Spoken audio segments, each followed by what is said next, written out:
January 13, 2019. A company posts a 2-minute video online. Within 24 hours, 400,000 dislikes. Within 6 months, $8 billion gone. And when the CEO was asked about the damage, he said it was worth it. This is the story of how the most powerful razor brand in history decided to lecture the men who made them rich, and what happened next. Before we get to the collapse, understand what they were destroying. In 1901, a man named King Camp Gillette had one idea: cheap handles, disposable blades, simple, brilliant, unstoppable. Within a decade, every American soldier carried a Gillette razor in his kit. When the war ended, millions of men came home with one habit: shaving with Gillette. For the next 100 years, Gillette didn't just sell razors, they sold an identity. In 1989, they launched a tagline that would define a generation: the best a man can get. It ran during the Super Bowl. It ran at the Olympics. It ran everywhere men were watching anything. By the early 2000s, Gillette controlled 70% of the global premium razor market. 70%, not of one country, of the world. In 2005, Procter & Gamble bought them for $57 billion, the largest acquisition in P&G's history. An empire that seemed like it could never fall.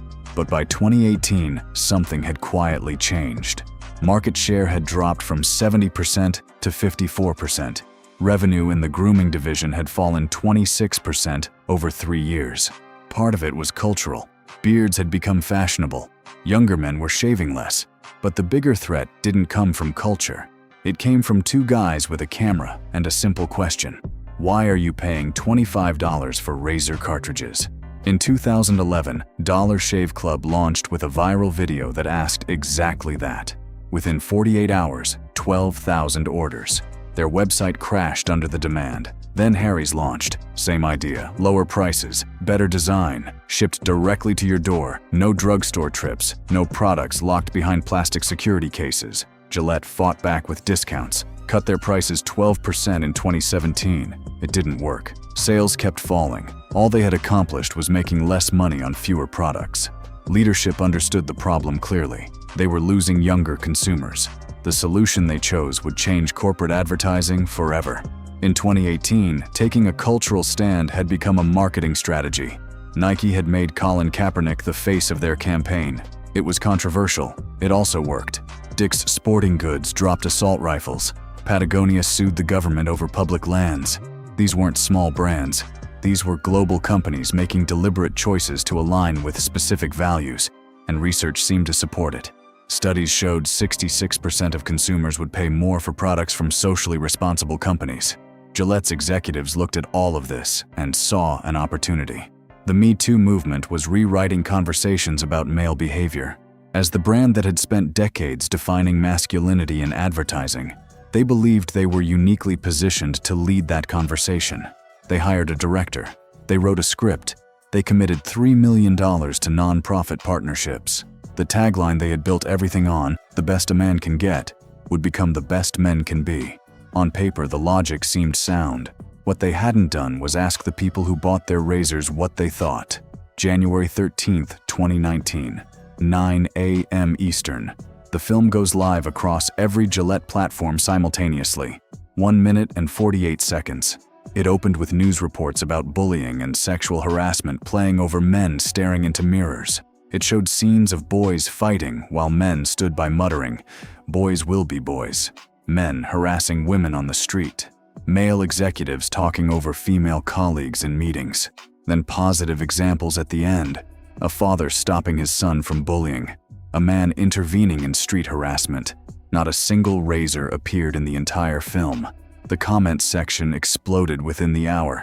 Not with debate, with fury. Men who had been buying Gillette products for 20 and 30 years felt the ad had spent its entire runtime showing men as the problem, and then asked those same men to buy a razor. The message that was intended as inspiration landed as accusation. You are the problem. From a brand that had spent 100 years telling them they were the best. Within 48 hours, 400,000 dislikes. It became one of the most disliked advertisements in YouTube history. Boycott Gillette trended worldwide. Customers filmed themselves throwing Gillette products in trash bins. Some of those videos received more views than the original ad itself. Gillette eventually disabled comments entirely, then quietly removed the video from their channel. But the damage wasn't on YouTube, it was at the checkout counter. In the 6 months following the ad, Gillette's grooming segment revenue fell by $352 million. Global market share dropped from 65% to just over 60%, continuing a decline that had now accelerated. The competitors who had been slowly chipping at Gillette's base for years suddenly found something they had never had before. Customers who weren't coming back. Harry's, Dollar Shave Club, even Schick, a brand that had struggled for years, saw customers switching. Then came August 2019, P&G's quarterly earnings call. The CFO announced an $8 billion write-down on the Gillette brand, the largest brand impairment in P&G's history. Every journalist covering the story was waiting for one thing. Would leadership admit it was a mistake? Marketing Week secured the interview. Gary Coombe, president of P&G's global grooming division, was asked directly about the backlash and the $8 billion loss. His answer became one of the most debated statements in modern corporate history. He called it a price worth paying. His reasoning: to win the majority, you have to risk losing a minority. The minority, in this case, was the customers who had built the company. The boardroom logic was not irrational on paper. Older male consumers were already declining as a demographic. Younger men were the growth market. Progressive values resonated with younger consumers. The gamble: lose today's loyal buyers, win tomorrow's generation. It was a deliberate trade. It just didn't work, because a study revealed the gap that destroyed the strategy. 77% of viewers felt hopeful after watching the ad. Only 34% said it made them want to purchase Gillette products. The campaign had also reached an audience that was 51% female, people who might applaud the message but weren't buying men's razors.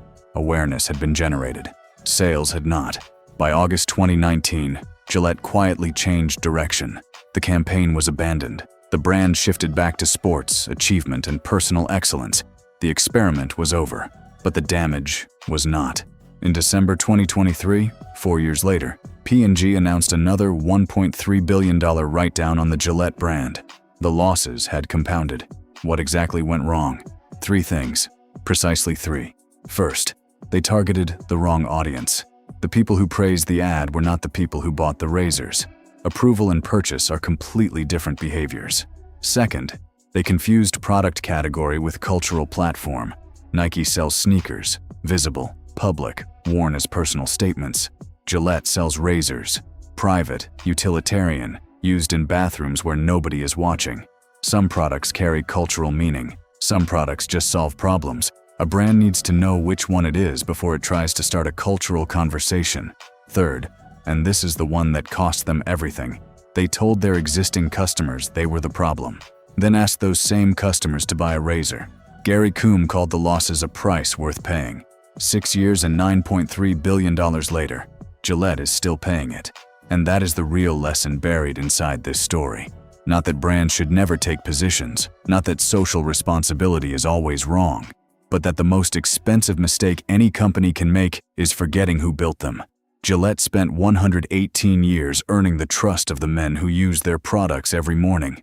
They spent 108 seconds suggesting those men were the problem, the best a man can get.